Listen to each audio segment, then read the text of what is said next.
Alright, look. At this point, it's not even funny. It's just a yearly occurrence that plants dominate European events. And this is exactly what happened at UK Nationals as well as German Nationals, both events taking place this weekend. But were we really cheering on plants, or did we just not want to see the gimmick puppet lock from the branded side? I actually posted on Twitter saying which part of gimmick puppet is actually healthy. And it got me thinking, because a lot of you responded by saying gimmick puppet is a necessary evil. However, aren't combo boards just as toxic? And this is the question we're going to try and answer today. Before we get started, if you haven't already seen, my channel is almost at 15,000 subscribers, which is kind of insane.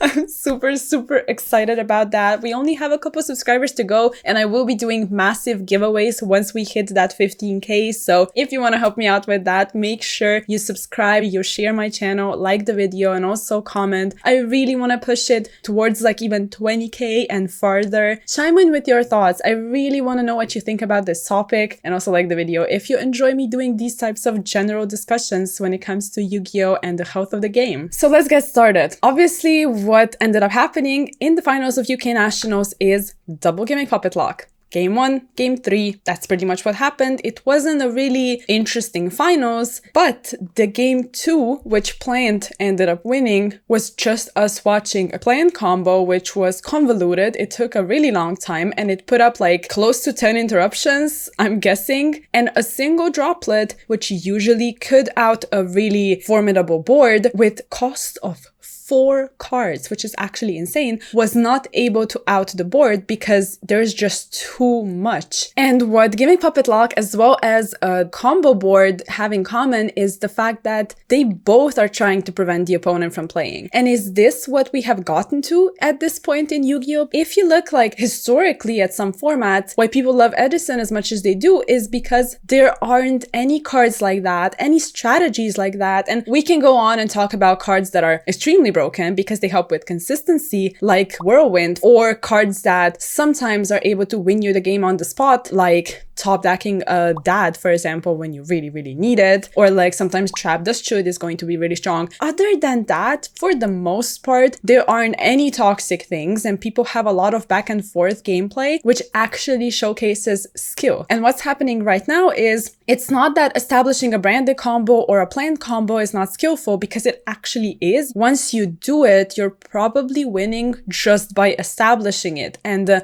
that's the lack of, I guess, skill, because there's no real back and forth. And I also understand that with these decks, sometimes you're going second, you have to try and break boards. And when you have a really good record at an event, obviously it's because you are a skillful player. But is it still okay for this type of deck to exist? Because then one person that's really good can pick it up and no one is going to be able to beat them because the strategy is toxic by itself, and they are also really good at piloting it. Like, for example, with branded, people always say that you have to be a good branded player to establish the lock with the help of branded lost. So let's get into that. What also makes a card really toxic, in my opinion, is when you are preventing your opponent from having outs to it, or if there aren't many outs to it to begin with. And then people are going to come with the argument of, okay, Gimmick Puppet Lock can be stopped via Bestios and DD Crow, but these are only a couple cards. And if your opponent is going to consistently pull off the combo with multiple cards in their deck, which pretty much all work towards that common goal, and you only have a couple copies of cards like Bestios and DD Crow to counteract that, I don't think that's enough.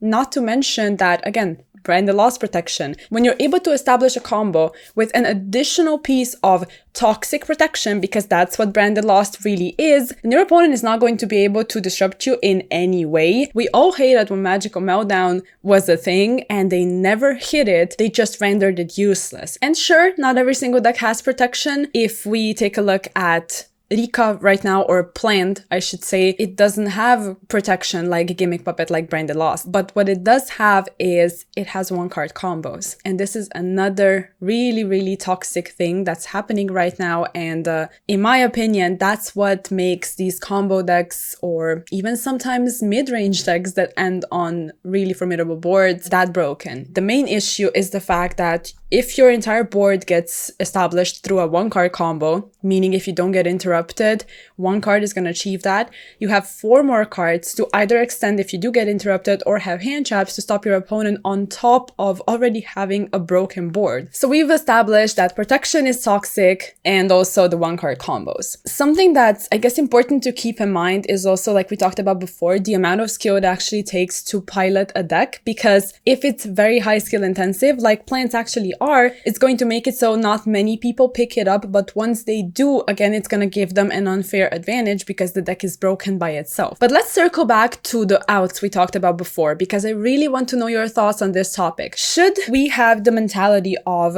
if an out exists, should a card be also legal because of that? And in my opinion, that should not be a thing. Just draw the out should never, under any circumstance, be an argument. They should promote healthy gameplay by introducing more decks to us that don't establish unbreakable boards, that don't establish Omni negates or monster negates, just like Apollousa on the 5th summon, for example, so you render Nibiru useless. If you have cards in the meta that are supposed to hinder other decks, then let them actually hinder those decks. Like, have back and forth gameplay, because if you don't have any monster negates or Omni negates and you know your deck loses to Nibiru usually, you're gonna try and mitigate that. Maybe take away some consistency so you're able to play cards that help you play through Nibiru. I think every archetype and card should be examined with those, I guess, parameters in mind. How toxic is it really? What is it doing? If it's preventing your opponent from playing once established, it's probably an issue. If it can be established through 1-card combos and through multiple interruptions, it's probably an issue. If it's giving an unfair advantage to people that are just that much more skilled with it because it's toxic on its own, I think that's also an issue. Is it able to establish a board because the outs are not as, I guess, frequent and you don't really have that many odds of drawing it? Or is it able to establish a board because it's actually utilizing some type of protection like negation or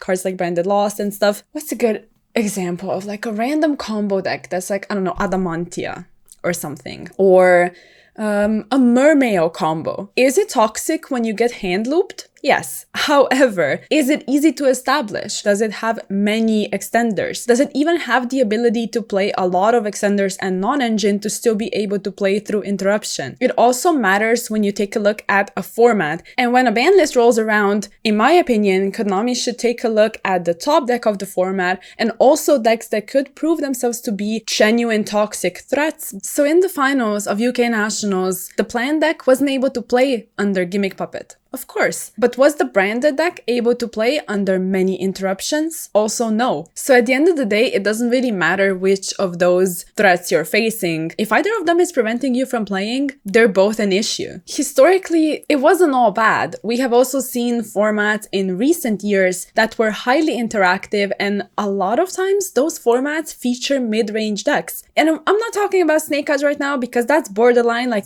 it's just an abomination pretty much, to be honest. But when you think about decks like Dragon Link or something like that, or I don't know, Marincess, it's strong, but it's not, you're not unable to deal with it. But were we having a good time when Dragon Link was doing Agarpain combos? Or were we having a good time when we were using Gumblar to hand loop the opponent or extra link the opponent? Usually those were 1 to 2 card combos and they were toxic. It's the same with Gimmick Puppet and those decks and everything else that's toxic, like Calamity Synchro or something. Also Floodgates. And this is what I keep saying and keep going back to. I think all of these issues should be addressed, and taking a look at these arguments we listed today and the parameters would really help them with deciding which cards and archetypes are warranted to be hit and which aren't. So share your opinions. Hope this video wasn't too all over the place. I really tried to address everything. So yes, let's have a discussion in the comments. And I'm so thankful for the interaction and all of the comments and everything that you guys are doing for me. I'm super thankful. So let's push this channel even further, and I'll catch you in the next video.